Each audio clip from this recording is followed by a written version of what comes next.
je t'adore. Je te donne ma vie, puis je t'aime, puis je t'aime.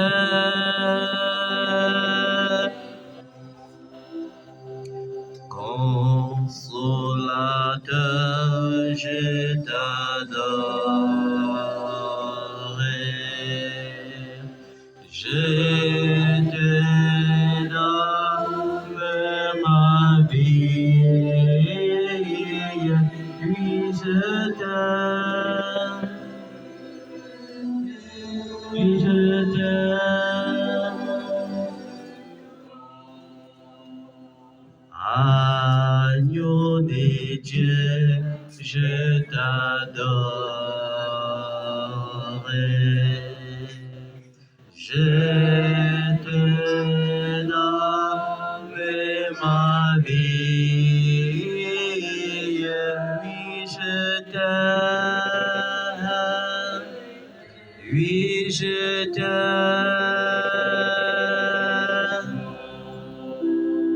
Consolateur, je t'adore. Je te donne ma vie, oui je t'aime, oui je t'aime, oui je t'aime, oui je t'aime, oui je t'aime, oui je t'aime.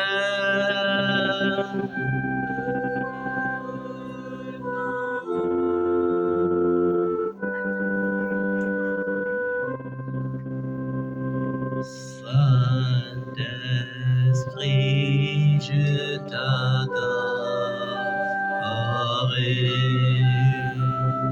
Je te donne ma vie, oui je t'aime, oui je t'aime. Alléluia. Gloire à Jésus. Oui Seigneur Jésus, sois loué. Sois loué Seigneur. Sois exalté. Sois glorifié. Sois magnifié. Sois présent maintenant. Sois présent pour ta gloire. Sois présent pour ta gloire. Que ton trône se manifeste parmi nous ce matin. Que ton trône soit posé dans les cœurs ce matin. Nous voulons que tu règnes. Tu es notre sauveur. Mais bien plus, tu es encore notre Seigneur. Sois présent, Seigneur. Par ta puissance. Sois présent. Au nom tout-puissant de Jésus. Nous te rendons grâce, Seigneur, pour ce premier culte du mois de février. Merci parce que tu es au rendez-vous. Merci parce que tu dois faire quelque chose de nouveau en ce mois de février.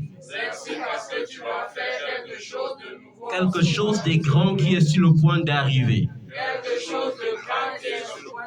Car les souffrances que nous avons connues ne sauraient être comparées à la gloire qui doit arriver. Autant nous avons connu les humiliations, et autant, Seigneur, nous serons élevés. Autant nous serons consolés. Autant, Seigneur, nous avons connu la tristesse. Et bien encore plus, autant nous aurons la joie. Autant nous avons erré. Et bien plus encore, nous aurons le repos. Car le vrai repos vient de l'Éternel. Le secours me vient de celui-là qui a fait le ciel et la terre. Je lui rends hommage. Je lui donne gloire. Au nom de Jésus. Et ce matin, il mérite la louange et l'adoration. Amen.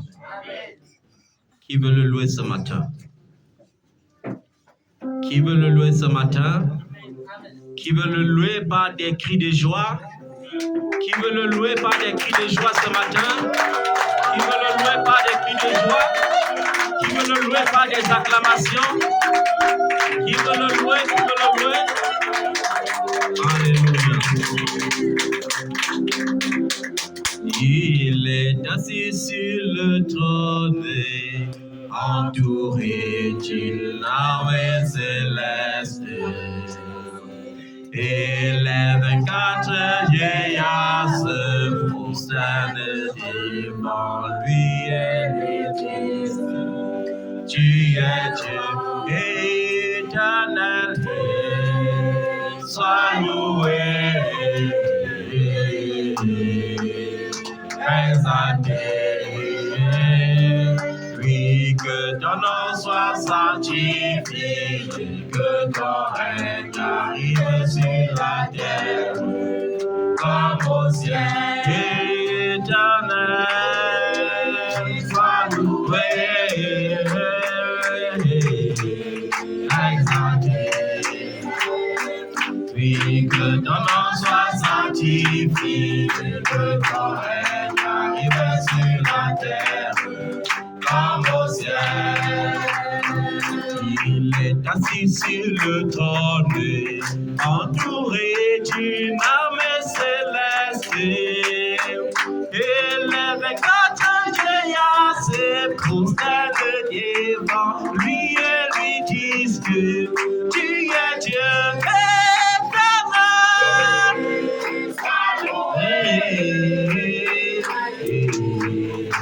Exalté. Que ton nom soit sanctifié, que ton règne arrive sur la terre, comme au ciel. Éternel,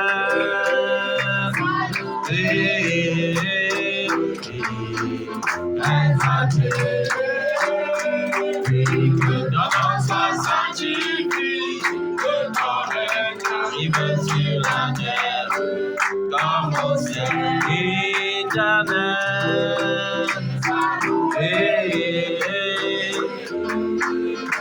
Exalté, oui, que ton nom soit sanctifié, que ton règne arrive sur la terre, comme au ciel.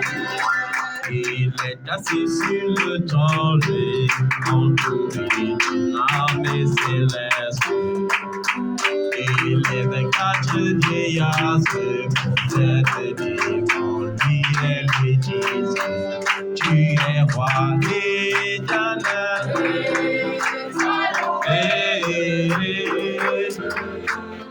exalté. Oui, que ton nom soit sanctifié, que ton règne arrive sur la terre, comme au ciel. Éternel,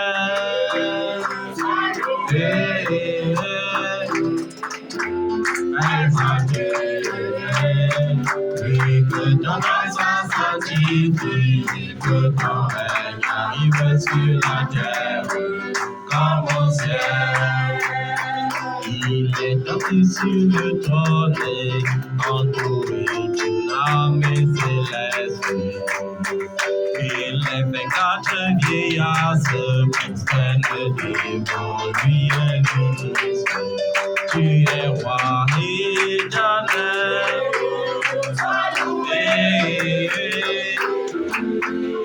exalté.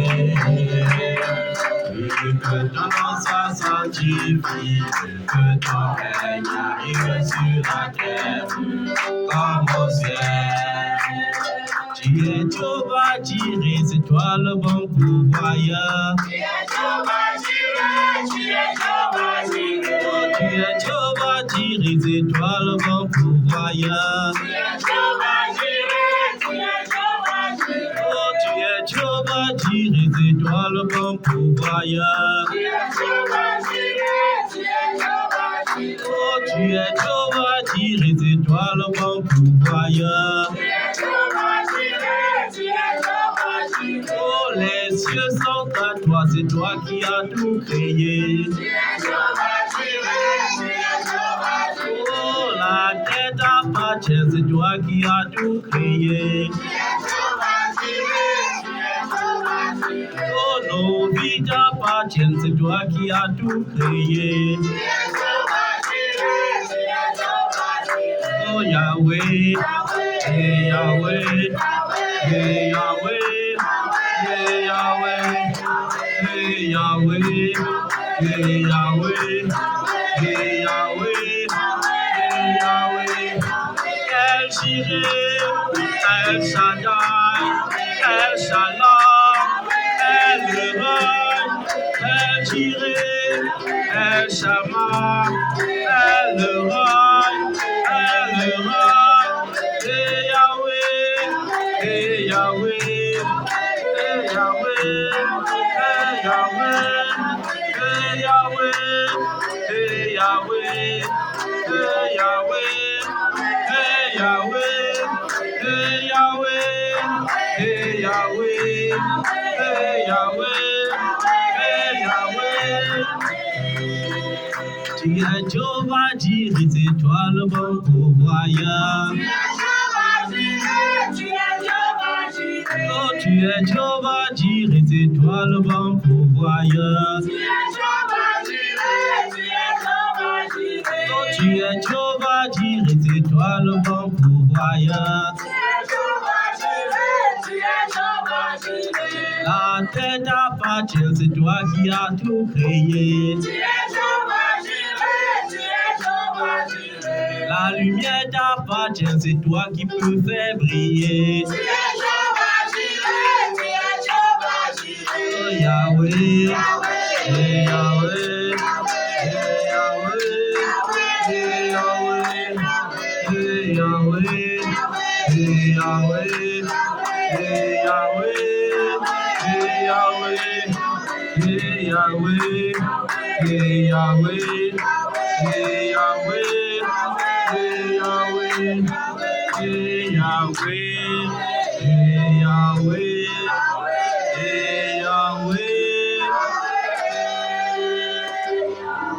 hey Yahweh, hey Yahweh, hey Yahweh.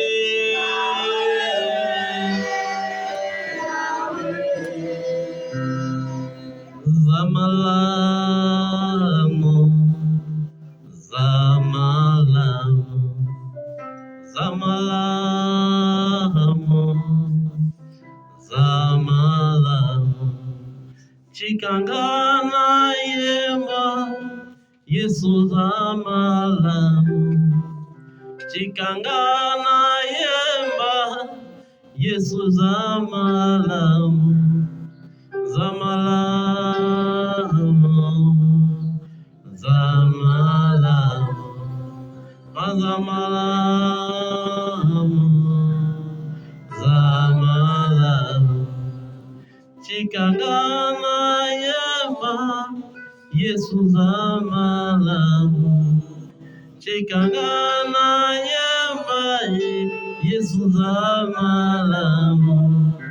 Zamalamo,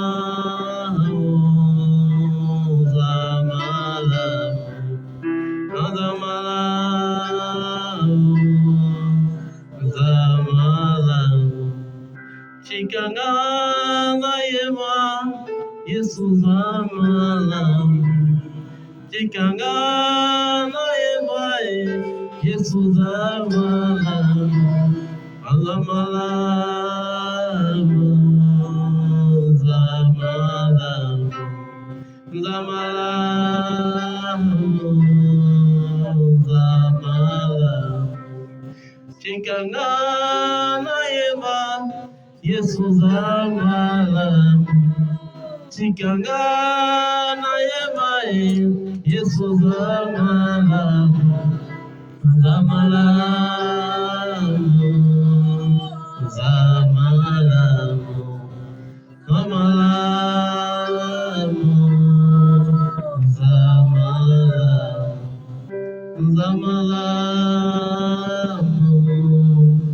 zamalamu. Alléluia. Est-ce que tu peux l'adorer ce matin? Est-ce que tu peux adorer le roi des rois ce matin?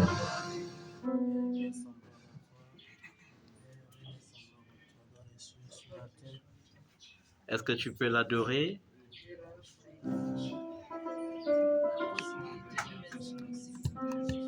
Est-ce que tu peux adorer le roi des rois?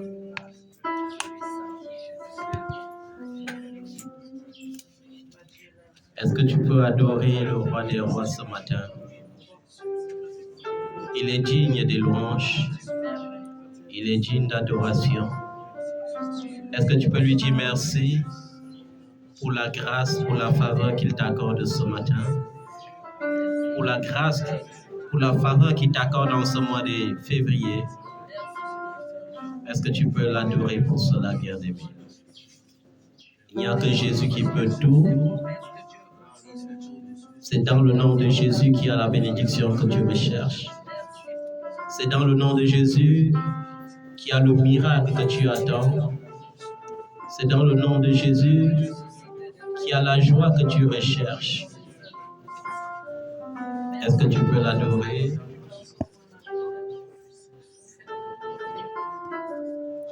Il est digne d'être adoré. Il est digne d'être adoré. Jésus. Il est digne d'être adoré. Il est digne d'être adoré. Il est digne d'être adoré. Jésus. Il est digne d'être adoré. Il est digne d'être adoré. Il est digne d'être adoré. Jésus. Ton nom est digne d'être Jésus. Ton nom est digne de louange, Jésus. Ton nom est digne de louange. Ton nom est digne de louange. Ton nom est digne de louange, Jésus. Ton nom est digne de louange. Ton nom est digne de louange. Ton nom est digne de louange, Jésus. Nous voulons vivre ta gloire, Jésus. Nous voulons vivre ta gloire, Jésus. Nous voulons vivre ta gloire. Nous voulons vivre ta gloire. Nous voulons vivre ta gloire, Jésus. Nous voulons vivre ta gloire. Nous voulons vivre ta gloire. Nous voulons vivre ta gloire, Jésus. Nous voulons vivre ta gloire, Jésus. Nous voulons vivre ta gloire, Jésus. Nous voulons vivre ta gloire. Nous voulons vivre ta gloire. Nous voulons vivre ta gloire, Jésus. Nous voulons vivre ta gloire. Nous voulons vivre ta gloire. Nous voulons vivre ta gloire, Jésus. Que ton nom est merveilleux, Jésus. Que ton nom est merveilleux, Jésus. Que ton nom est merveilleux. Que ton nom est merveilleux. Que ton nom est merveilleux, Jésus. Que ton nom est merveilleux. Que ton nom est merveilleux. Que ton nom est merveilleux, Jésus.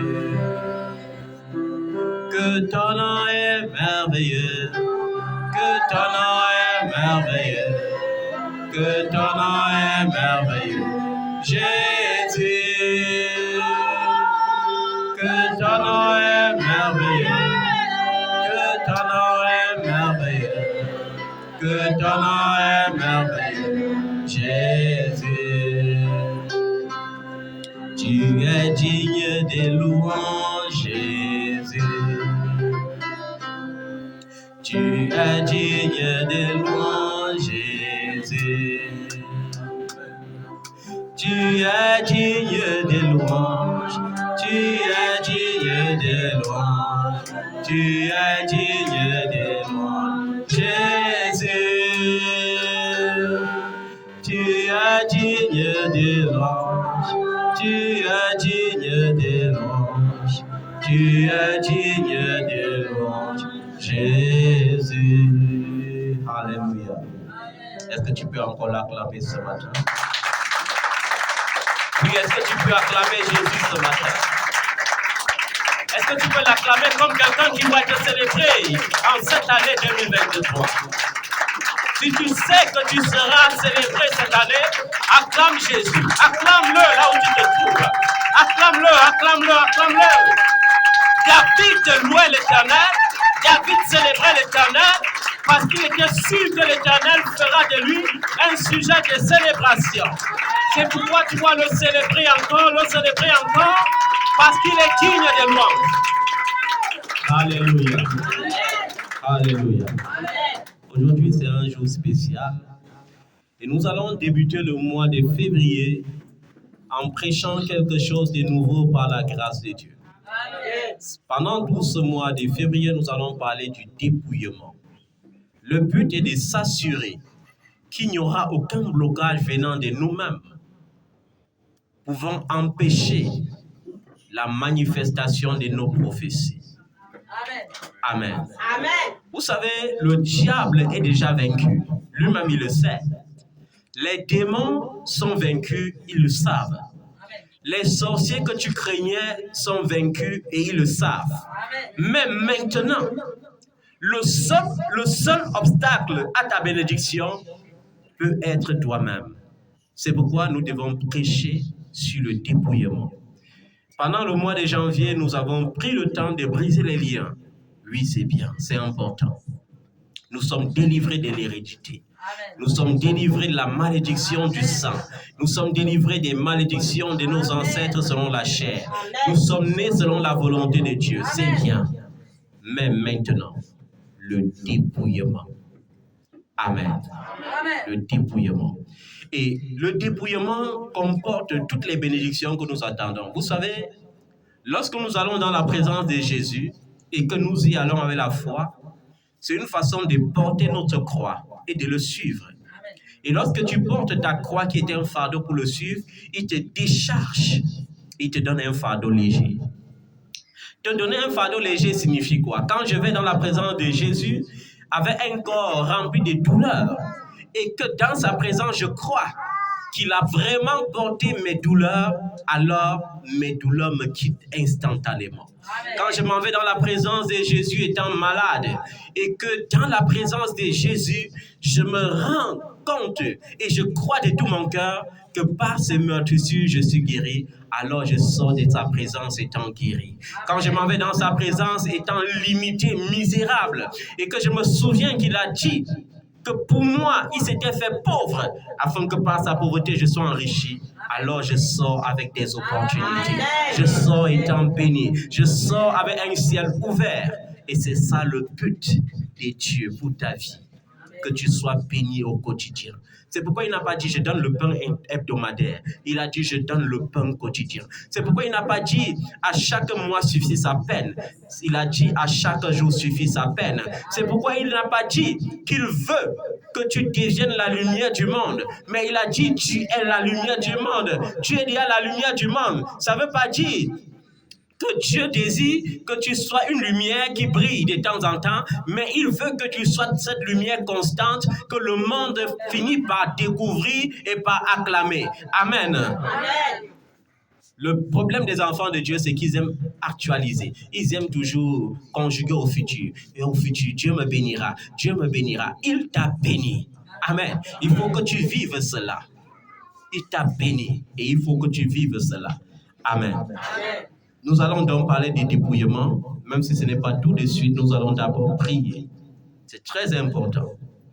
La préoccupation d'un enfant de Dieu ne serait pas de jeûner et de dire, Seigneur, bénis-moi avec de l'argent. Tu dois plutôt dire, Seigneur, révèle ma lumière révèle ma lumière au monde.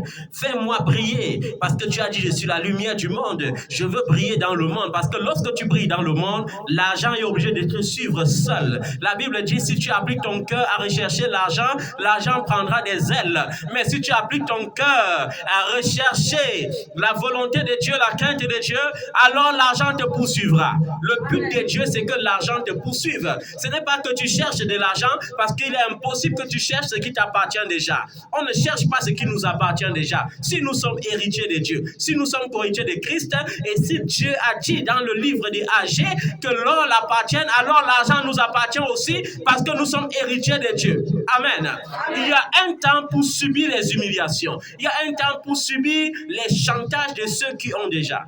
Quand je dis chantage, c'est que ceux qui ont déjà en majorité ne souhaitent pas que les autres aient. Ça, c'est une réalité humaine. Même dans le corps du Christ, ceux qui sont déjà bénis avec les finances ne souhaitent pas que les autres soient bénis avec les finances. Pourquoi? Parce qu'ils pensent que c'est avec les finances qu'on a le pouvoir. Mon pouvoir ne réside pas dans les finances, ma puissance ne réside pas dans les finances, ma puissance réside en Christ qui bénit les finances à l'illimité. Amen. Et c'est ça la mentalité qu'un enfant de Dieu devrait avoir. Si je suis disciple, appelé à former des disciples, alors je suis une bénédiction, appelé aussi à propager les bénédictions. Amen. Et il faut que tu sois qualifié à cela, bien-aimé. C'est une réalité dans nos familles selon la chair, c'est une réalité dans la société, c'est aussi une réalité dans le corps du Christ. Dans le corps du Christ, il y a un amour hypocrite. La Bible dit que l'amour soit sans hypocrisie, mais il y a un amour hypocrite qui consiste à consoler les autres en disant « Dieu m'a mis le fardeau dans le cœur de te bénir ». Alors qu'en réalité, il veut te dire « J'ai le fardeau. J'ai l'ardeur de te freiner au maximum. » C'est ce qu'ils veulent dire. Mais comme ils placent l'amour et Christ devant, ils disent, Dieu m'a mis le fardeau de te bénir. Bien-aimé, tu dois arriver à un stade où même certaines bénédictions, tu tries. On n'accepte pas toutes les bénédictions. Surtout les bénédictions financières. Il y aura les périodes où tu seras limité financièrement, mais où Dieu va vouloir seulement que tu refuses quelqu'un qui te tend la main quelque part, pour que lui-même il te bénisse. Quand c'est l'homme qui te bénit, il te bénit de façon limitée. Mais quand c'est Dieu qui te bénit, il te bénit à l'infini. C'est pourquoi Jésus a dit, je ne donne pas comme les hommes donnent, je donne dans une coupe pleine, secouée, débordée. Amen. Quand Jésus donne, il ne donne pas comme les hommes donnent. Quand les hommes donnent, il mesure, il quantifie. Il y a des hommes qui reçoivent les instructions de l'Éternel de te bénir financièrement. Mais quand ils prient, ils voient que les finances là sont utiles maintenant. Ils préfèrent retarder. Amen. Amen. Il préfère retarder parce qu'il ne veut pas que son argent arrive au moment où ça va t'aider. Mais je vais te dire une chose. Tu es qualifié à la bénédiction. Amen. Nous tous ne serons pas peut-être des milliardaires, mais nous tous, nous serons quand même millionnaires. Amen. Et le Seigneur distinguera les milliardaires. Amen. Amen. Il y aura des millionnaires, mais il y aura aussi des milliardaires. Si quelqu'un te prêche en disant que tout le monde est né pour être milliardaire, il ment. Au commencement, Dieu, pour créer l'équilibre, a créé les pauvres et les riches. Mais la pauvreté, selon Dieu, consiste à ne jamais manquer son pain, à ne jamais manquer de quoi se vêtir, à ne jamais manquer de quoi se soigner, de quoi se nourrir. Ça, c'est la pauvreté selon Dieu. Une autre pauvreté qui t'empêche de t'habiller, de te vêtir, de t'épanouir, c'est une pauvreté satanique qu'il faut briser. Amen. Amen. Mais chez Dieu, quand il parle de contentement, il ne te demande pas de te contenter dans ta misère. Je rends grâce à Dieu parce que il y a une différence lorsqu'on prêche la théologie et lorsqu'on prêche le témoignage. Il y a une différence lorsqu'on prêche la théologie et lorsqu'on prêche le témoignage. Et je rends grâce à Dieu de ce que la majorité de mes prédications sont le témoignage de ma propre vie. Amen. Dieu, quand il t'appelle, il te forme, il t'équipe. Et pour te former, parfois, le Seigneur te fait passer dans le feu. Parfois, il te fait passer dans les épreuves. Parfois, il te fait même frôler la mort pour te faire comprendre ce que c'est que la mort. Amen. C'est pour que lorsque tu vas prêcher, tu ne prêches pas la lettre, parce que la lettre tue, mais que tu prêches l'esprit, parce que l'esprit édifie et vivifie. Amen. Amen. Dis avec moi le dépouillement. Le dépouillement est le secret pour rester dans une bénédiction constante. Le dépouillement est important pour qui veut une présence permanente de Dieu dans sa vie.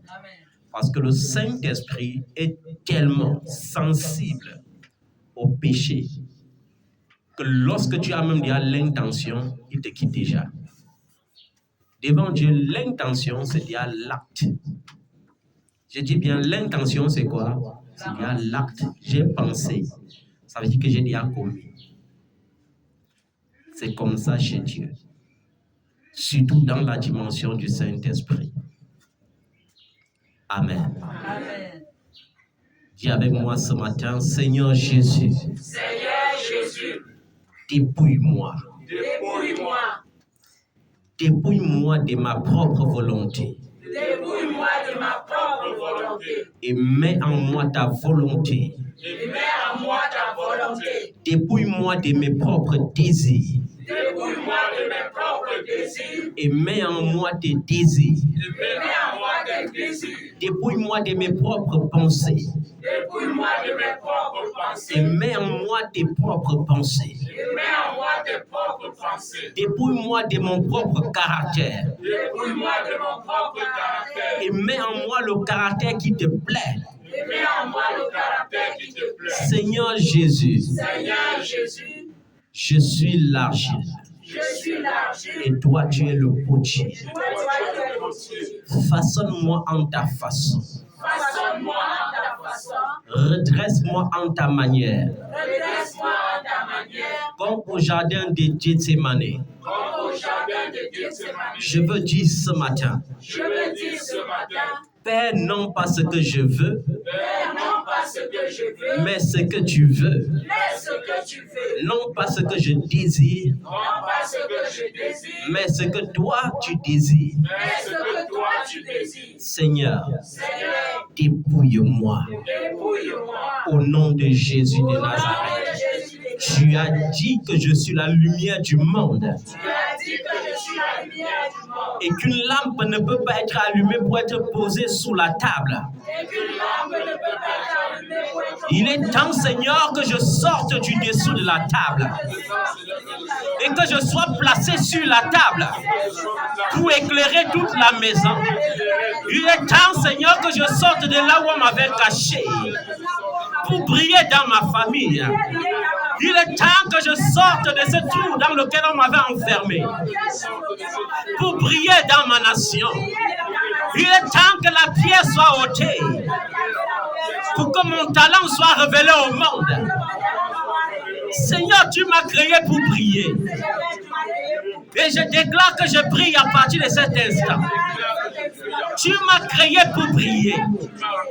Et je déclare que je brille dès cet instant. Au nom puissant de Jésus-Christ de Nazareth. Que les anges qui avaient assisté à la résurrection viennent enlever la pierre qui est posé sur ma vie pour m'empêcher de briller. Que les anges déchirent le voile qui m'empêche de briller.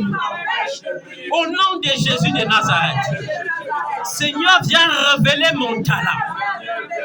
Viens faire manifester mon talent.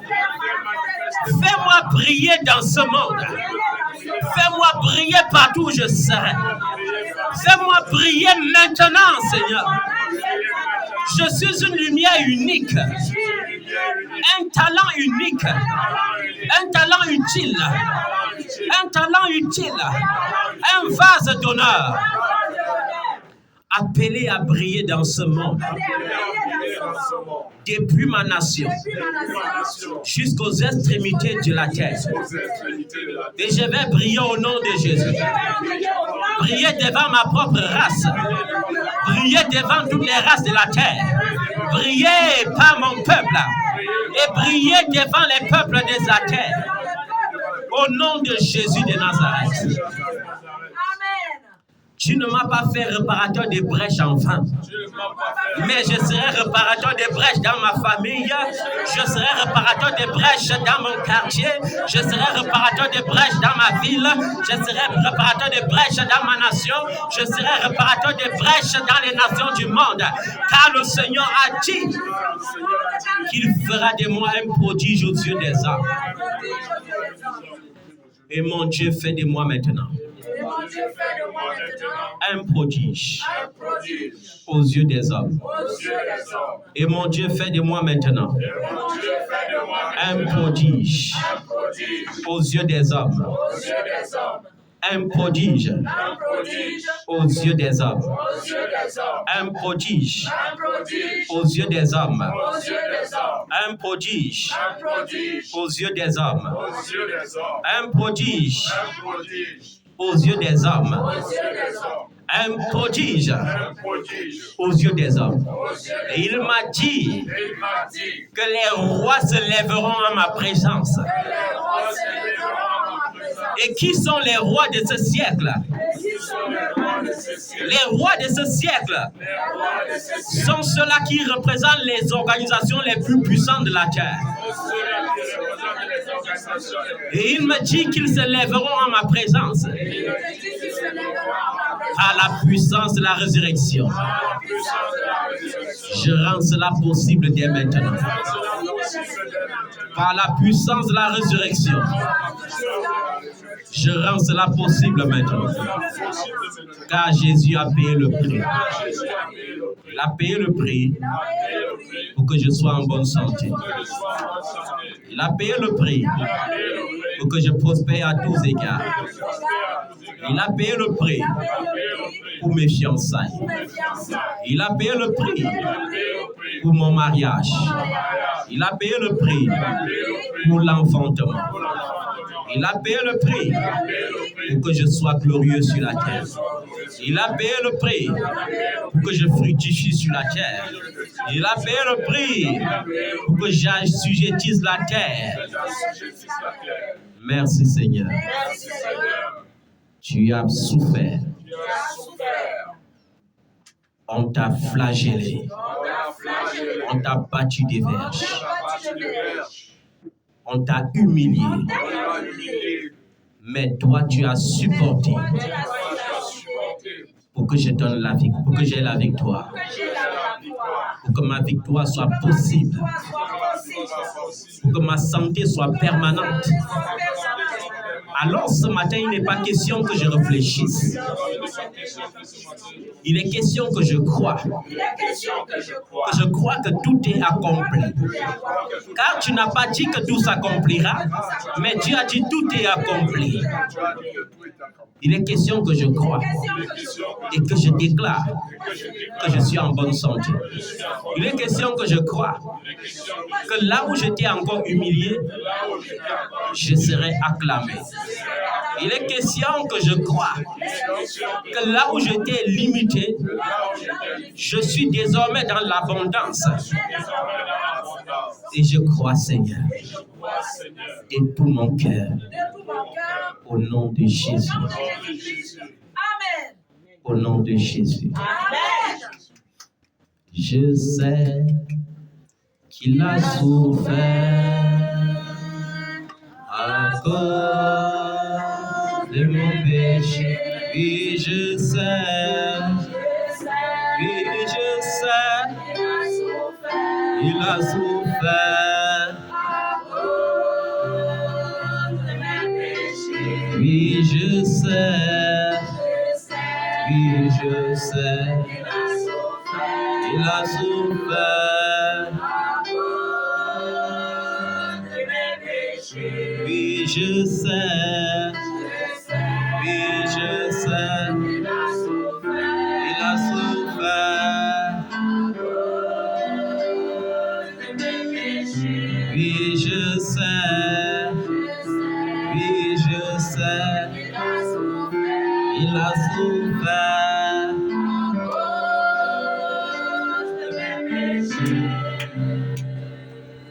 On l'a humilié. On l'a même battu. On l'a crucifié. On l'a flagellé à cause de mes péchés. Oui, je sais. Oui, je sais. Il a souffert. Oui, je sais. Oui, je sais. Il a souffert.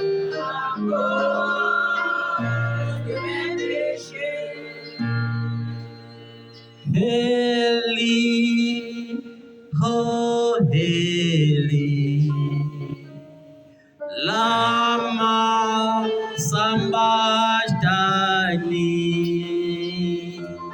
Eli, oh Eli, oh, lama sabachthani, oh, à cause de mes péchés. Oui, je sais. Oui, je sais. Il a souffert de mes péchés. Oui, je sais. Oui, je sais. Il a souffert.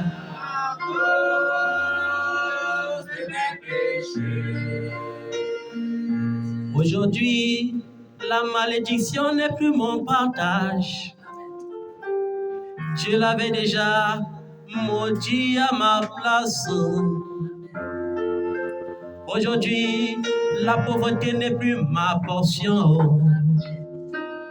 Jésus s'était déjà fait pauvre et à ma place. Aujourd'hui, les humiliations ne sont plus mon partage. Jésus a été humilié à ma place. Aujourd'hui, le rejet n'est plus pour moi. Jésus a été rejeté. Aujourd'hui, je peux vivre en santé. Il a été meurtri pour ma santé. Aujourd'hui, je peux vivre en paix. Jésus est le prince de ma paix. Eli, oh, Eli, oh, lama sabachthani. Eli, oh, Eli, oh, lama sabachthani, oh, à cause de mes péchés. Oui, je sais. Oui, je sais. Il a souffert. Oui, je sais,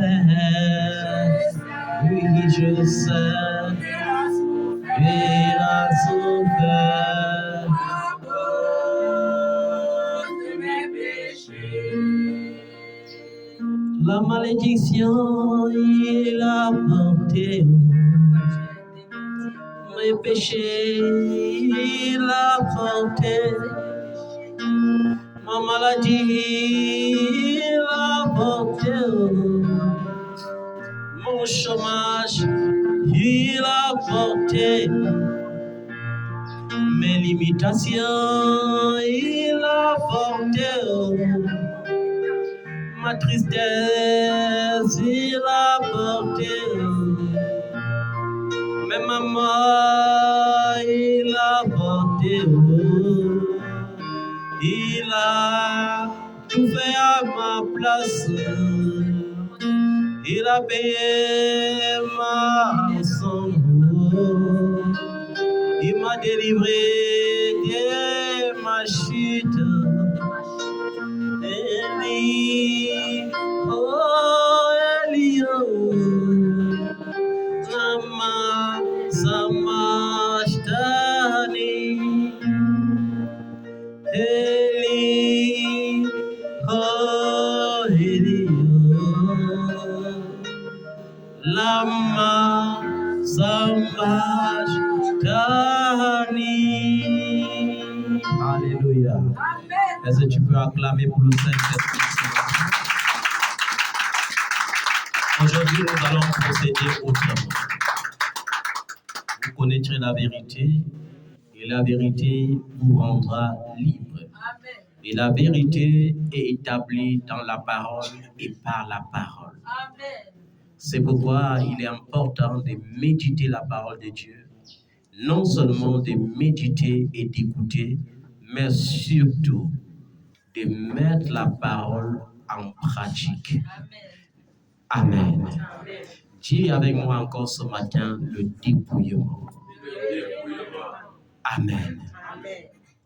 Avant que je n'entre dans l'enseignement, vous allez relever les versets bibliques qui vont inspirer, parce que on ne prépare pas la prédication, on reçoit la prédication et on donne tel qu'on a reçu. Ça veut dire, on prie, le Saint-Esprit donne la parole par laquelle il veut révéler la parole, pour que le Rhéma et le Logos soient réunis. Amen. Amen. C'est en théologie qu'on prépare l'enseignement. C'est en théologie qu'on prépare la prédication. Mais dans le règne de l'Esprit, on reçoit et on transmet tel qu'on reçoit. Mais pour que la réception ne soit pas troublée, tu dois juste relever les versets bibliques. Et lorsqu'on relève, ce n'est pas pour aller orner les cahiers. C'est pour méditer à la maison afin de recevoir encore au-delà de ce qu'on reçoit lors de la prédication. Amen. Vous allez relever Éphésiens chapitre 4, du verset 17 au verset 24. Éphésiens 4, verset 17 au verset 24. Colossiens chapitre 3, du verset 8 au verset 11. Colossiens 3, verset 8 au verset 11. Romains chapitre 6, le verset 6. Galates chapitre 5, du verset 16 au verset 18. Galates chapitre 5, le verset 25. 1 Pierre chapitre 2, verset 1. 1 Pierre chapitre 2, verset 1. 1 Pierre chapitre 1, verset 14. 1 Pierre chapitre 1, le verset 14. 1 Jean chapitre 1, du verset 6 au verset 7. 1 Jean chapitre 6, du verset 6 au verset 7. Hébreux chapitre 5, le verset 14. Hébreux chapitre 5, le le verset 14. 1 Timothée, chapitre 4, le verset 7. 1 Timothée, chapitre 4, le verset 7. 2 Pierre, chapitre 1, du verset 5 au verset 9. 2 Pierre, chapitre 1, du verset 5 au verset 9. Romains, chapitre 8, du verset 12 au verset 13. Romains, chapitre 8, du verset 12 au verset 13. Tite, chapitre 2. Tite, chapitre 2, du verset 12 au verset 13.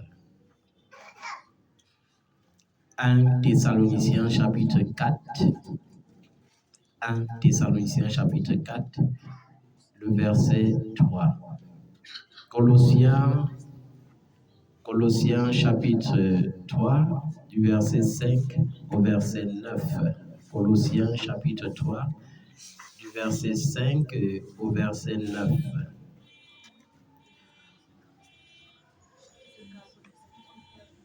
« 1 Thessaloniciens, chapitre 4, le verset 3.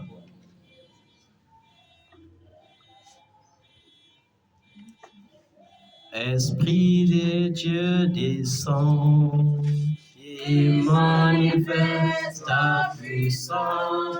Esprit de Dieu descend et manifeste ta puissance. Esprit de Dieu descend et manifeste ta puissance. Esprit de Dieu descend et manifeste ta puissance. Le Saint-Esprit descend et manifeste sa puissance. Le Saint-Esprit descend et manifeste sa puissance. Le Saint-Esprit descend et manifeste sa puissance. Le Saint-Esprit descend et manifeste sa puissance. Esprit de feu descend et manifeste ta puissance. Esprit de feu descend et manifeste sa puissance. Esprit de feu descend et manifeste ta puissance. Esprit de feu descend et manifeste ta puissance. Amen. J'ai donné les versets bibliques, mais je vais quand même, par la grâce de Dieu, lire Romains chapitre 8, le verset 12 et le verset 13. Je vous invite à vous mettre sur vos pieds. Nous allons honorer la parole de Dieu. Il est écrit, je lis au nom de Jésus. Ainsi donc, frères et sœurs, nous n'avons aucune dette, nous avons une dette, mais pas envers notre propre nature, pour nous conformer à ses exigences. Si vous vivez en vous conformant à votre propre nature, vous allez mourir. Mais si par l'esprit vous faites mourir les manières d'agir du corps, alors vous vivrez. Et ce verset nous parle totalement du principe du dépouillement. Si vous vivez, nous avons une dette. La dette que nous avons consiste à nous aimer les uns les autres. Mais cette dette ne consiste pas à vivre selon notre propre nature.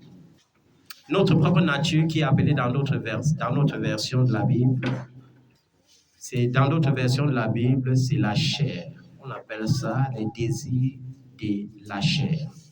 Amen. Je tiens à rappeler à quelqu'un que depuis la création, la vie de l'homme est un ensemble de prophéties. Dis avec moi, ma vie est un ensemble de prophéties. Parce que j'ai été créé dans le but de Dieu. et pour le but de Dieu. Amen. La vie en soi est un ensemble de prophéties. Amen. Mais la prophétie est arbitrée par le temps.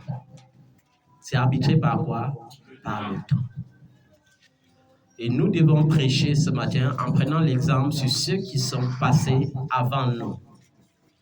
Et qui sont ceux qui sont passés avant nous? C'est le peuple par élection de Dieu. Le peuple par élection de Dieu ici, c'est le peuple d'Israël. Abraham avait reçu une prophétie.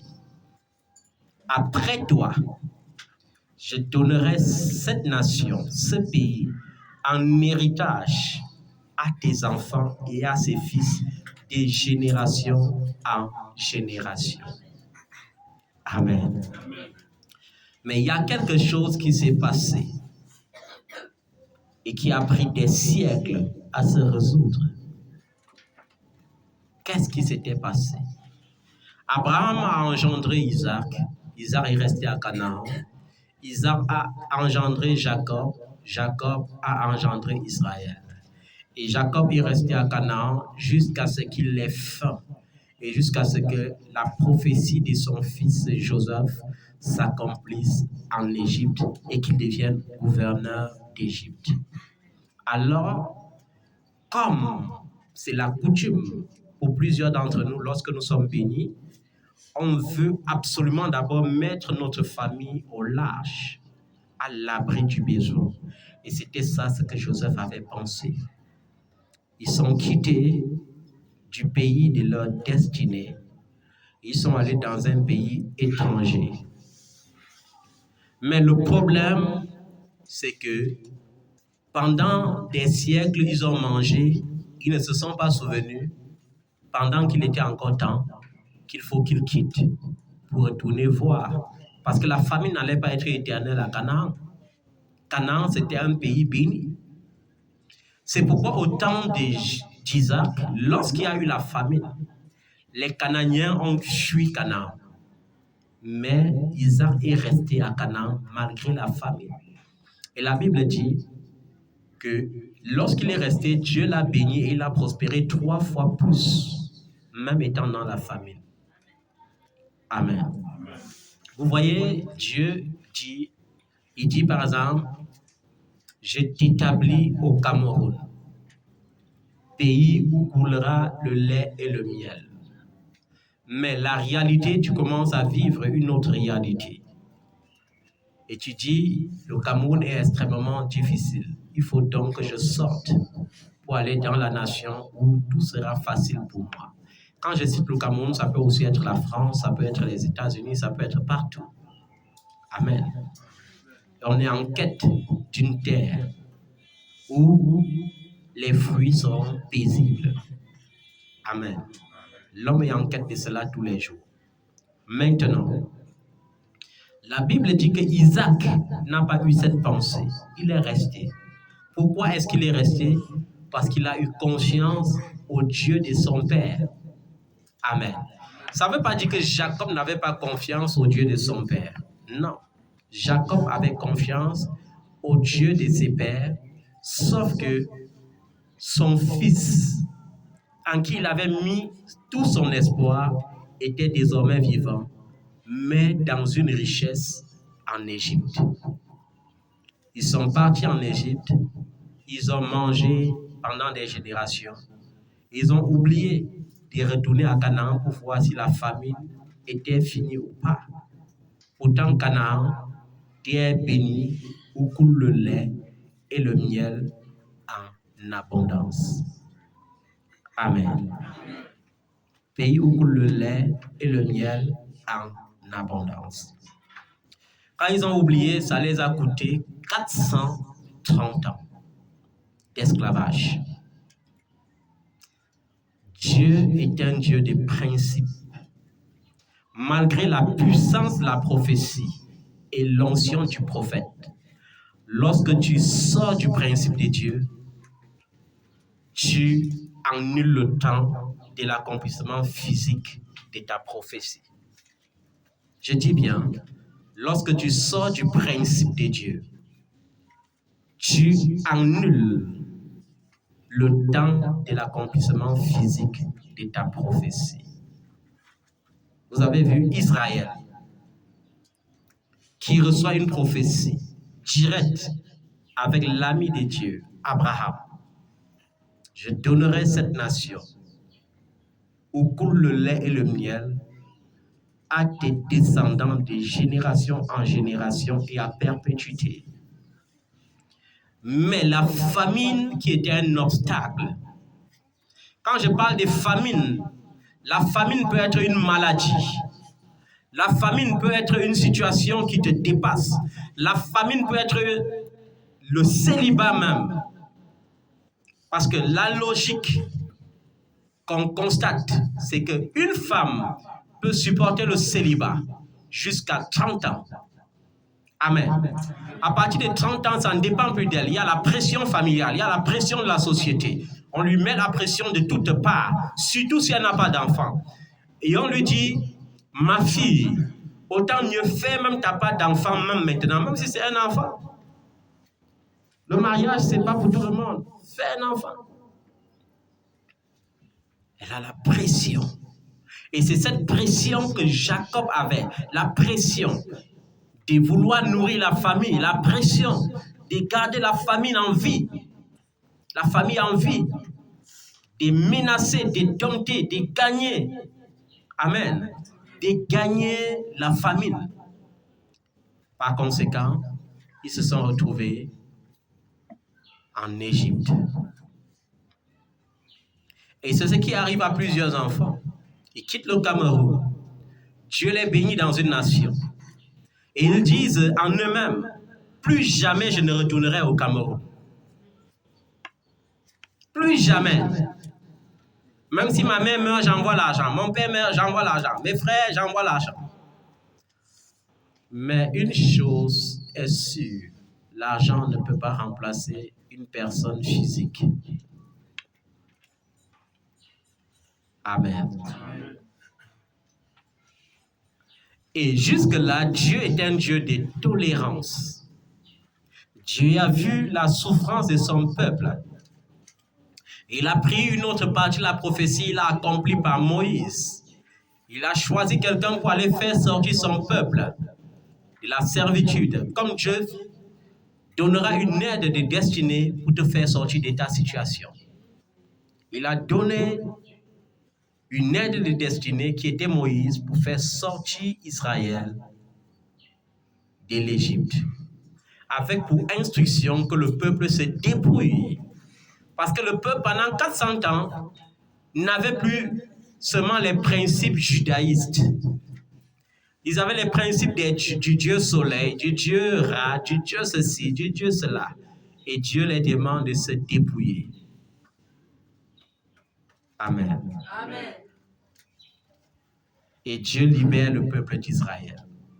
Mais pourquoi est-ce que le peuple d'Israël, une fois libéré par Moïse, n'entre pas dans la terre promise, qui pourtant était, s'il faut calculer sans passer par la mer, à 17 jours seulement de marche d'Égypte?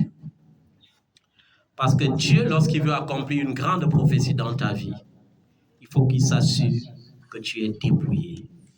C'est pourquoi il fallait qu'Israël passe par la mer et passe par le désert pour être dépouillé.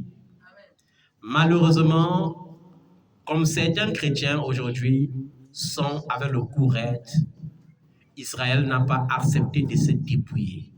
Israël avait le regard toujours tourné vers l'Égypte. Face aux difficultés, au lieu de se tourner vers le Dieu d'Israël, Israël tournait les regards vers le passé, vers l'Égypte. Ça se tient avec le langage de certains d'entre vous. Lorsque j'étais encore moi dans le monde, on ne pouvait pas me faire ça. Je connais mes capacités. Moi, je l'ai prié en Dieu, je l'ai cogné correctement. Vous voyez comment les gens confessent leur ancienne nature et glorifient leur ancienne nature. Quand j'étais dans le monde, moi, je n'avais pas de problème. Mes gars payaient ma maison. Mes gars m'achetaient mes habits dans les grandes surfaces. J'avais l'autre qui me donnait mon argent de poche, 300 000 par mois. Et c'est ça, l'Égypte. Et vous savez, nous sommes dans une génération dangereuse dans l'Église de Jésus-Christ. Dangereuse. Dangereuse pourquoi? Parce que les gens ont oublié que Dieu, c'est aussi pour le corps et pour l'âme et pour l'esprit. Et les chrétiens qui sont charnels passent le temps toujours à dire ceci. On ne critique pas. Voilà le mot, on ne critique pas. Dieu ne regarde pas l'extérieur. Dieu regarde seulement l'intérieur. C'est ce que les chrétiens charnels disent. Pourquoi? Parce que le péché les a déjà dominés. Le péché les a déjà gagnés. Ils refusent de se dépouiller. Dans le livre de Romains, nous avons vu que si on va maintenant au livre de Galates, on va dire si nous vivons par l'esprit, marchons aussi par l'esprit. Et dans le livre des Romains, nous venons de lire que nous ne sommes pas esclaves de notre ancienne nature. Nous n'avons aucune dette envers notre ancienne nature. Ton ancienne nature, c'était quoi? La colère. Ton ancienne nature, c'était le mensonge. Ton ancienne nature, c'était le vol. Ton ancienne nature, c'était la prostitution. Ton ancienne nature, c'était l'impureté, l'impudicité. C'était la dissolution. Mais Dieu te dit qu'une fois que tu meurs en Christ, tu n'es plus esclave de ça. Et quand tu n'es pas esclave de quelque chose, tu dois te dépouiller de ça. Nous sommes dans une génération qui me plaît parce que dans l'église aujourd'hui, je me suis rendu compte que certains qui se maquillaient moins dans le monde se maquillent plus en Christ. Pourquoi? Parce qu'ils ont mal compris la Bible. Ils ont cru que quand Dieu demande de régner sur la terre, ça signifie briller par des peintures. Non, on ne brille pas avec la peinture. Ce qui brille naturellement est différent de ce qui brille par la peinture. Amen. Tu étais dans le monde, tu rasais tes paupières, tu posais les faux cils. Une fois en Christ, tu mets encore les faux cils encore plus longs et tu rases toujours tes paupières pour mettre toujours la peinture noire. Les correcteurs de Dieu. Les gens qui corrigent Dieu sont ceux qui refusent de se dépouiller. Amen. Je vais vous dire une chose. Tant que tu ne regardes pas à Golgotha, tu ne peux pas être béni à une certaine dimension. Le renoncement de soi, c'est l'acceptation de la crucifixion. Si Christ n'avait pas accepté de se dépouiller, il n'aurait jamais dit « Mon Dieu, pourquoi m'as-tu abandonné ?» Il n'aurait jamais dit « Eli, Eli, lama sabachthani ». Pourquoi? Parce qu'à ce moment-là, il avait renoncé à lui-même. Et il s'était chargé de toi. Il s'était téléchargé de ta nature. La nature du péché, la nature de la malédiction, la nature de la souffrance, la nature de la misère, la nature de la maladie. Et le Saint-Esprit ne cohabite pas avec ces choses. C'est pourquoi lorsque le Saint-Esprit l'a quitté, il a senti la douleur. Mais Christ n'a pas souffert de ces choses pour que tu continues de vivre dans ta vaine manière de vivre. Il est temps que tu te dépouilles de ton ancienne nature. Et quand on parle de dépouillement aux enfants de Dieu aujourd'hui, parce qu'ils sont plus saints que Jésus, ils sont même encore plus saints que le Saint-Esprit, ils disent, Dieu ne regarde pas à l'extérieur, Dieu regarde à l'intérieur. Dieu, c'est dans le cœur. Ton cœur, c'est hors de ton corps, n'est-ce pas? Toi qui es tout puissant là, donc ton cœur vient à l'extérieur de ton corps. Comme Dieu regarde seulement à l'intérieur. Si Dieu regardait à l'intérieur sans regarder l'extérieur, il n'allait pas mentionner ton corps comme étant le temple de Dieu. Ton corps étant le temple de Dieu doit être un temple pur. Un temple sans souillure. Amen. Un temple sans souillure. Est-ce qu'on demande ici, quand on prêche le dépouillement, de ne pas prendre soin de son corps? Non. mais on demande de prendre soin de son corps selon la direction du Saint-Esprit. Plusieurs personnes ne changent pas parce qu'ils n'ont pas le temps de se mirer devant le miroir du Saint-Esprit. Ils n'ont pas le temps de se mirer. C'est drôle aujourd'hui de voir comment certaines montent à la chair pour chanter. Elle chante, elle a une belle voix. Mais elle chante et elle est devenue un danger pour les frères et les sœurs dans l'église. Il y a les frères qui ne viennent plus à l'église pour chercher Jésus. Il y a les frères qui viennent à l'église pour attendre le temps de la louange. C'est pourquoi dans ce ministère, je prends mon temps à répertorier les chants. Parce que la louange étant le sanctuaire de Dieu, doit être une louange saine, une louange pure, qui se révèle même au travers de ta manière de te vêtir, même au travers de ta manière de parler, même au travers de ta manière de te comporter. Et c'est ça qu'on appelle vivre par l'esprit. Vivre par quoi? Par l'esprit. Le diable triomphe beaucoup de l'Église aujourd'hui parce que les enfants de Dieu ne donnent plus accès à l'Esprit de Dieu. Ils donnent accès à leur comportement. Et c'est devenu un centre de distraction. Un centre de distraction, c'est-à-dire, il y a les ministères où on passe tous les dimanches à donner seulement les prophéties. Et les prophéties qui ne vont jamais se réaliser, mais on prophétise quand même. Alors que ce qui favorise l'accomplissement de la prophétie, c'est le dépouillement. Israël n'est pas entré à Canaan parce qu'Israël a refusé de se dépouiller. Israël a passé son temps à murmurer. Israël a passé son temps à limiter Dieu. À limiter ce Dieu qui leur donnait l'eau du rocher dans le désert. À limiter ce Dieu qui leur donnait de la viande dans le désert. Amen. Aujourd'hui, nous limitons Dieu par notre caractère. Nous limitons Dieu par notre vaine façon de vivre. Nous limitons Dieu parce que nous voulons vivre au même train que le train de ce siècle. Or, le livre de Romains chapitre 1 te dit que tu dois être transformé par le renouvellement de l'intelligence pour discerner ce qui est bon, ce qui est agréable et ce qui est utile. Est-ce que la mode est utile pour le chrétien? Les chrétiens de ce siècle sont devenus des chrétiens dangereux. Leur meilleure série télévisée n'est pas Jésus-Christ de Nazareth. Ce n'est pas Élie. Ce n'est pas Moïse. C'est vos films-là. Vous connaissez les noms. Leur meilleure distraction dans le téléphone, ce n'est pas la louange, ce n'est pas l'adoration. C'est TikTok des quoi? TikTok des prostituées, TikTok des fous. Parce que vous savez, sur TikTok, il y a plusieurs rubriques. Il y a la rubrique prostituée, il y a la rubrique folie, il y a la rubrique perversité. Il y a plusieurs rubriques sur TikTok. C'est ce que j'ai découvert. C'est-à-dire, il y a les gens qui manifestent leur folie. Et comme nous sommes dans un monde rempli de folie, le monde les acclame beaucoup parce qu'ils trouvent en eux une folie qu'eux-mêmes, ils n'ont pas juste le courage d'exprimer. Le dépouillement.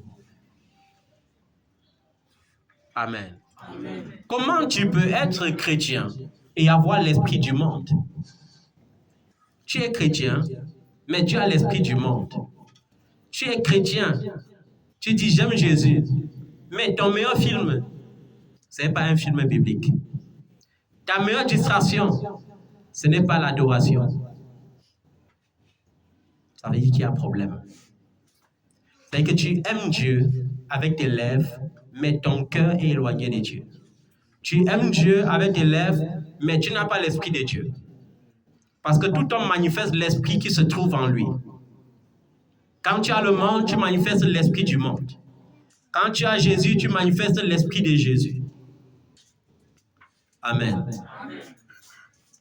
Et comment voulons-nous être bénis si on n'est pas dépouillé? Il faut être dépouillé. Amen. Tu vas voir un enfant de Dieu qui se lève et qui te fait un vœu, qui te dit, papa, aujourd'hui, j'ai oublié de faire telle chose. Il faut que je fasse ça aujourd'hui. Aujourd'hui devient 1 mois, 2 mois, 3 mois, 4 mois. Parfois même l'oubli. C'est parce que ce genre d'enfant n'est pas dépouillé. Et il devient un danger pour lui-même et un danger pour sa postérité. Et que non seulement tu es un danger pour toi-même, mais tu es un danger pour les enfants que Dieu t'a donnés et qui sont innocents. C'est pourquoi lorsqu'un enfant promet quelque chose et oublie, je me sens toujours obligé de le lui rappeler. Amen. Je me sens obligé de faire comment? Pour que ce ne soit pas une malédiction pour lui.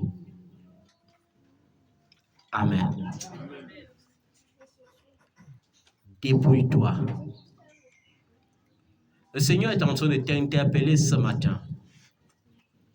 Quel est ce caractère qui tue en toi depuis 10 ans? Tu sens toi-même que c'est un caractère qui ne glorifie pas Dieu. Mais tu continues quand même de manifester ce caractère. Il faut que tu sois dépouillé de cela. Amen.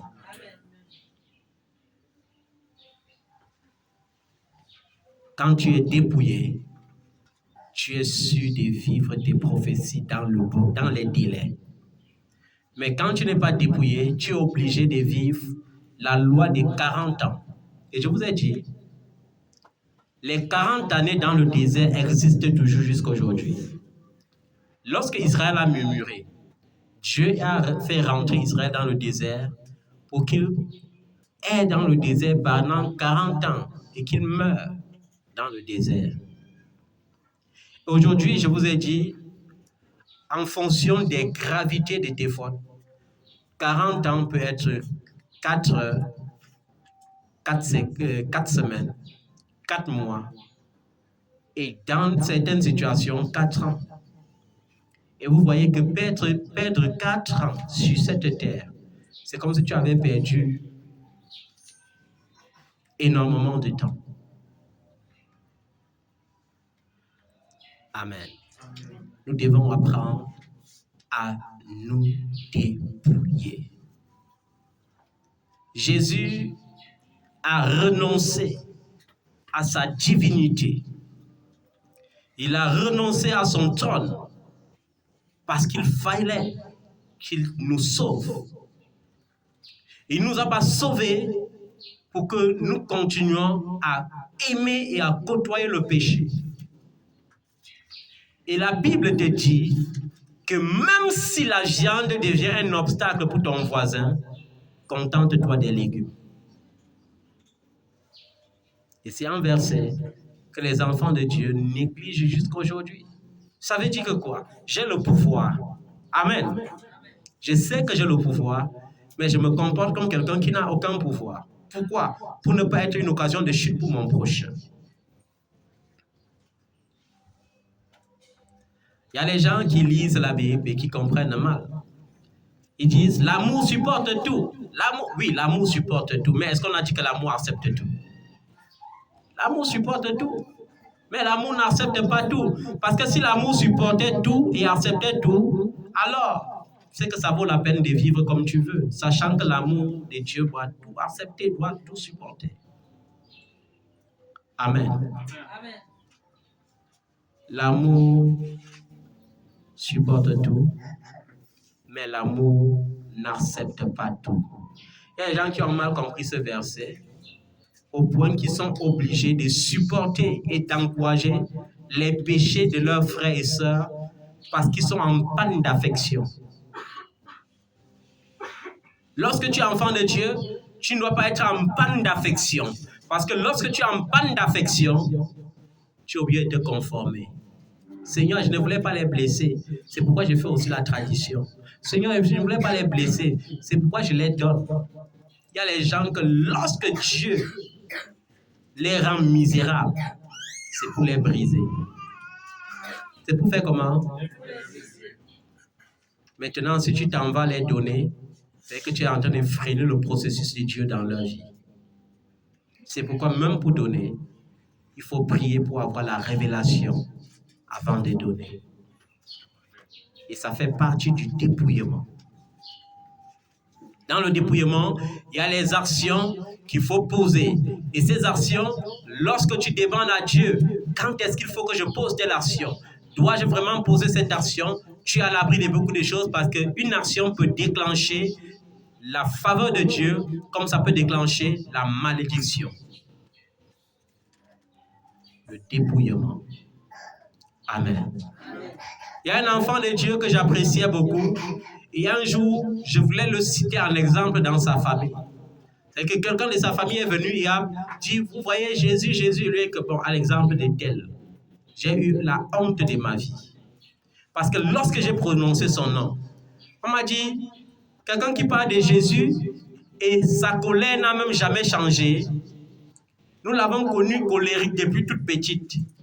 Aujourd'hui, elle parle de Jésus et sa colère est toujours là maintenue. Et tu dis quel est l'exemple? Et j'avais honte. Lorsque tu es réellement né de nouveau, le Saint-Esprit, lorsque tu lui donnes ton accord, te dépouille de tout caractère qui ne glorifie pas Jésus.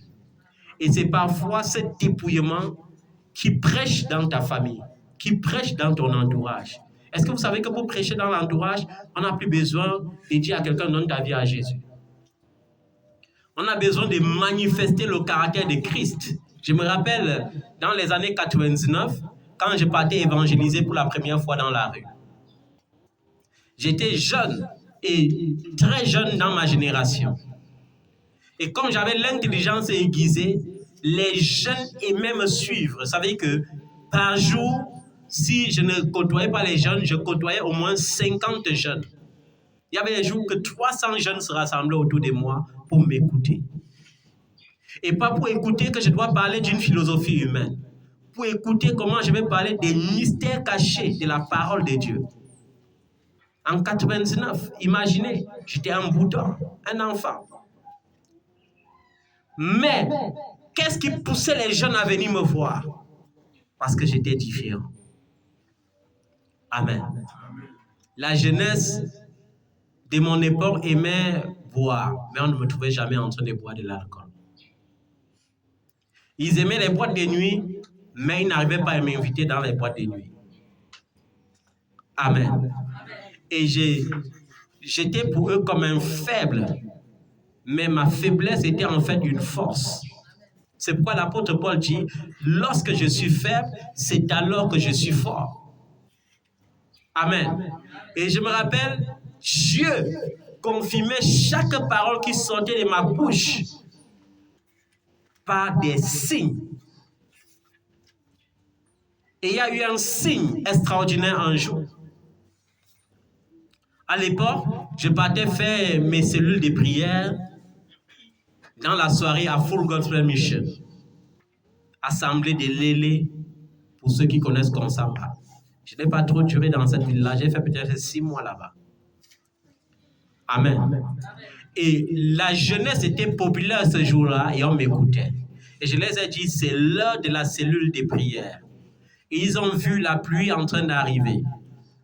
Et je les ai dit, cette pluie que vous voyez doit en fait rester à 100 mètres de là où vous voyez. À 100 mètres de vous. Jusqu'à ce que j'aille à la cellule de prière, que je termine la cellule de prière et que je rentre. Et tout le monde était là en train d'attendre pour voir. Ça veut dire que j'ai fait 1h30 à la cellule de prière. Ils étaient tous devant ma cour en train d'attendre pour voir si c'est la réalité. Et quand je suis rentré, je les ai dit que chacun court chez lui parce que lorsque je vais fouler mon pied au seuil de notre porte, la pluie qui va tomber sera comme une pluie désastreuse. Et ça s'est passé comme j'ai dit. Ce qui fait que dans cette génération, les gens étaient obligés de m'écouter. Pourquoi? Parce qu'ils voyaient, le caractère qui était différent. Ils sentaient quelqu'un qui parlait de Jésus mais qui ne parlaient pas seulement de Jésus, mais qui imitaient Jésus. Et dans ma génération, la seule chose qu'on guettait pour voir, a-t-il aussi une petite amie? A-t-il aussi une concubine? C'était un mystère. Et lorsque tu sais que les hommes t'observent, tu dois être un exemple pour ceux qui t'observent. Parce que s'ils trouvent seulement une seule faille, ça va les encourager à vivre dans le péché. Et c'est ça, l'Église aujourd'hui. Pourquoi l'Église aujourd'hui est sans frein? Pourquoi l'Église aujourd'hui n'est pas dépouillée? Parce que les leaders vivent eux-mêmes déjà dans le désordre. Les leaders se marient et se remarient. C'est déjà un désordre. Il y a les leaders qui sont à leur 3e mariage. Il y a les leaders qui sont à leur 2e mariage. Il y a les leaders qui ne prêchent pas des données ou bien qui prêchent des données lorsqu'on va seulement les donner. Ils ne savent pas eux-mêmes donner. Ce n'est pas un exemple. Et l'Église du 21e siècle a besoin d'être dépouillée. En fait, les gens pensent qu'il y a encore le miracle. Mais ce qu'on appelle miracle aujourd'hui dans l'Église de Jésus-Christ, c'est en fait une comédie. C'est quoi? C'est une comédie. Parce qu'il n'y a plus la manifestation du surnaturel. Les gens font le théâtre du genre, il faut dialoguer avec le démon. Comment tu peux être de Jésus, tu dialogues avec le démon? J'ai même le temps de dialoguer avec le démon. Jésus disait, tais-toi. Quand le démon voulait parler, qu'est-ce que Jésus disait? Tais-toi et pars. Aujourd'hui, c'est toi qui? Et si ça tente vos prédications pour diviser les familles? Je suis sa mère. Je l'avais possédée quand elle était dans le ventre. Même en sorcellerie, ce qu'on dit là, ce n'est même pas faisable. Parce qu'on veut distraire le peuple de Dieu.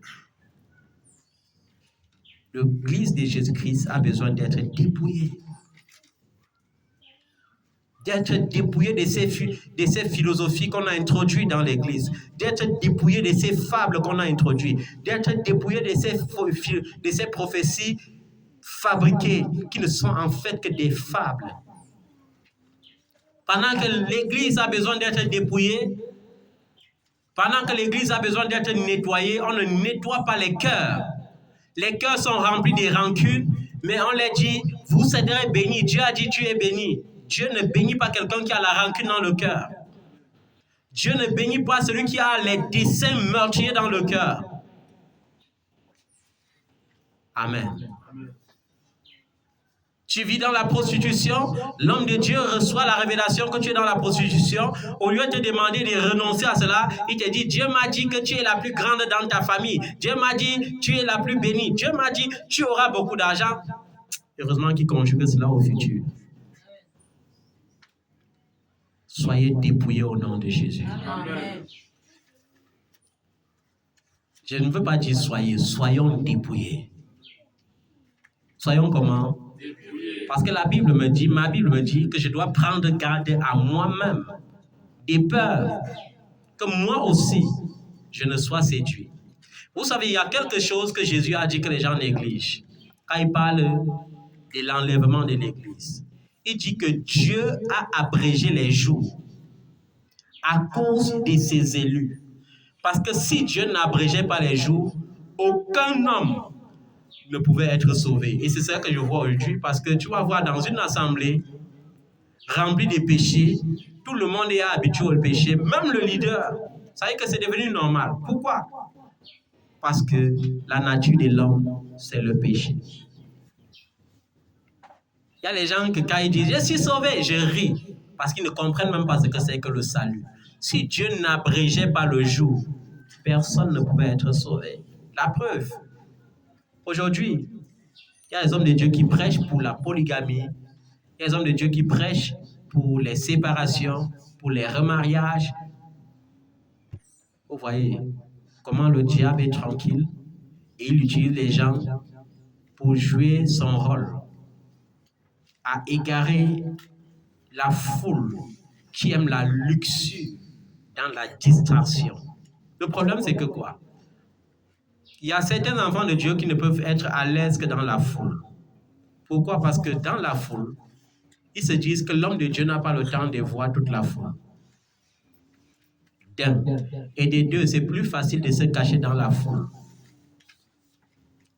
Amen. Enfant de Dieu, tu as besoin d'être différent. Tu as besoin de quoi? C'est la différence qui va gagner les hommes. C'est la différence qui va reprendre la lumière. C'est la différence qui va te faire briller. Et on ne peut pas être différent sans établir la différence. Ne vous conformez pas au siècle présent. Ne vous conformez pas, mais soyez transformés. Ne vous conformez pas. Aujourd'hui, on arrive plus facilement à discerner le chrétien du païen. Le chrétien s'habille, tu t'habilles, il n'y a pas la différence. Le chrétien agit, le païen agit, on ne trouve pas la différence. C'est un danger. Parce que les chrétiens ont refusé le dépouillement. Ils ont refusé de mettre leur caractère, leur ancienne nature de côté. Ils continuent d'avancer, ils continuent de parler de l'onction, mais en fait, s'ils meurent dans leurs conditions, on va dire Dieu a enlevé, pourtant ce n'est pas Dieu qui a enlevé. Ils vont aller en enfer. Ils vont me dire, Dieu ne se repent pas du salut. C'est faux, ce n'est pas biblique. Dieu ne se repent pas de ses dons. Est-ce qu'on se comprend bien? Dieu ne se repent pas de quoi? On n'a pas dit que Dieu ne se repent pas du salut. Il ne se repent pas du don. Ça veut dire que quoi? Si moi qui suis votre Père, le Saint-Esprit a déjà déposé en moi le don pour guérir les malades, le don pour ressusciter les morts, le don pour opérer les miracles. Si je m'en vais maintenant, je décide que je vais vivre seulement dans le péché. Les dons vont continuer à se manifester. C'est pourquoi vous voyez vos prophètes-là. Vos prophètes-là, ils partent boire leur bière samedi et dimanche, ils viennent faire le miracle à l'église. Pourtant, hier, ils étaient en boîte de nuit. Hein. Ils étaient en boîte de nuit. Mais le dimanche, là, pouf, les démons crient, pouf, les démons crient, pouf, les démons crient.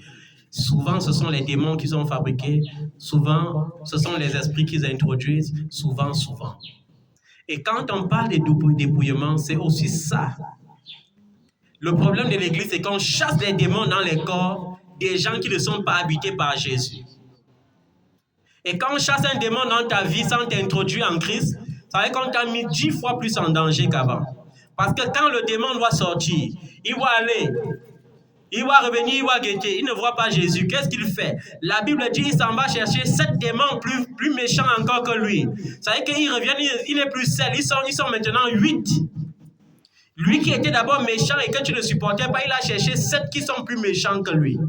C'est pourquoi on dit ta dernière condition devient encore plus pire que la première. Et tu vas aller encore chez un autre charlatan, la Bible dit, au nom de Jésus, sortez. Ils vont sortir.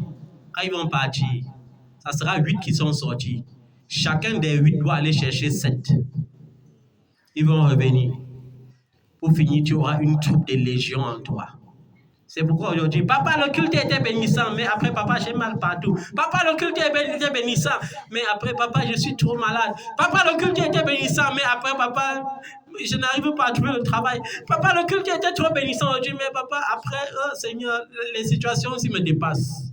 Pourquoi tu n'es pas dépouillé? Il est impossible que tu ailles dans la présence de Dieu et que tu ne sois pas béni.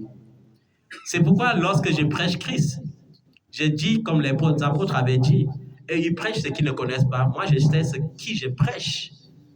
Et comme je sais que je prêche la croix doit te bénir automatiquement. C'est pourquoi j'ai dit, je me prépare à être invité pour ton mariage cette année. Je me prépare à t'accompagner ou à nous accompagner à l'aéroport cette année. Je me prépare à manger, à jouir du fruit de ton salaire cette année. Je me prépare à la célébration, à la grandeur que Dieu a promis, parce qu'il est impossible que Dieu promette et ne réalise pas. Amen. À condition de se dépouiller et d'avoir les regards fixés sur qui? Sur Jésus-Christ. Amen. Vous savez, la longueur du message fatigue parfois. Nous n'allons pas aller plus loin que ça aujourd'hui. Nous avons au moins 4 dimanches au mois de février et chaque dimanche sera un dimanche encore plus extraordinaire pour la gloire de Dieu. Est-ce que tu peux te mettre sur tes pieds et acclamer le nom de Jésus? Alléluia. Alléluia. Je prie que tu sois dépouillé au nom de Jésus. Je prie que le Saint-Esprit te visite et te dépouille au nom de Jésus. Je prie que le Saint-Esprit te dépouille de tout caractère qui est un blocage pour ta prophétie au nom de Jésus. Je prie que le Saint-Esprit te dépouille de tout péché qui est un blocage pour ta prophétie au nom de Jésus. Je prie que le Saint-Esprit te dépouille de tout ce qui peut être obstacle à ta bénédiction au nom de Jésus-Christ. Je prie que le Saint-Esprit te visite et te dépouille de tout ce qui peut être obstacle à la présence permanente de Dieu dans ta vie au nom de Jésus. Sois dépouillé du mensonge, sois dépouillé des paroles flatteuses, sois dépouillé de la ruse, sois dépouillé de la malice, sois dépouillé de l'impudicité, de l'impureté, de la dissolution, du vice, de la jalousie, des convoitises, sois dépouillé maintenant au nom de Jésus-Christ de Nazareth. Que le Saint-Esprit te dépouille de ton ancienne nature et te transmette la nature de Dieu au nom de Jésus. Parce que tu es dépouillé ce matin, je déclare que tu es béni de Dieu au nom de Jésus. Parce que tu es dépouillé ce matin, je déclare la guérison dans ton corps, la guérison dans ton âme, la guérison dans ton esprit au nom de Jésus. Parce que tu es dépouillé, je déclare que tu es béni dans ta vie financière, tu es béni dans ta vie professionnelle, tu es béni dans ta vie relationnelle, tu es béni de Dieu au nom de Jésus. Merci Seigneur. Merci pour ta bonté. Merci pour ta fidélité. Merci pour ton amour. Au nom de Jésus de Nazareth. Au nom de Jésus-Christ de Nazareth. Vous savez, dans le ciel, il y a constamment les anges. Il y a certains anges qu'on appelle les anges flamboyants. Et la Bible dit, ils volent au-dessus du trône de Dieu. Ils proclament la sainteté de Dieu des jours comme des nuits, c'est-à-dire non-stop.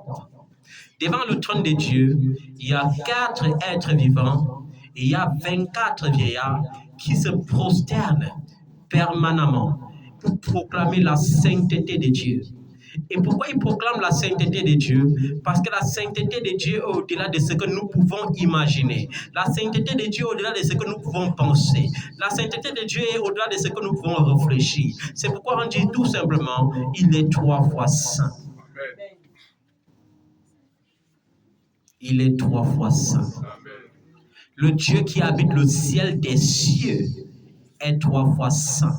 Il a fait de la terre son marchepied. Il nous a légué la terre pour héritage.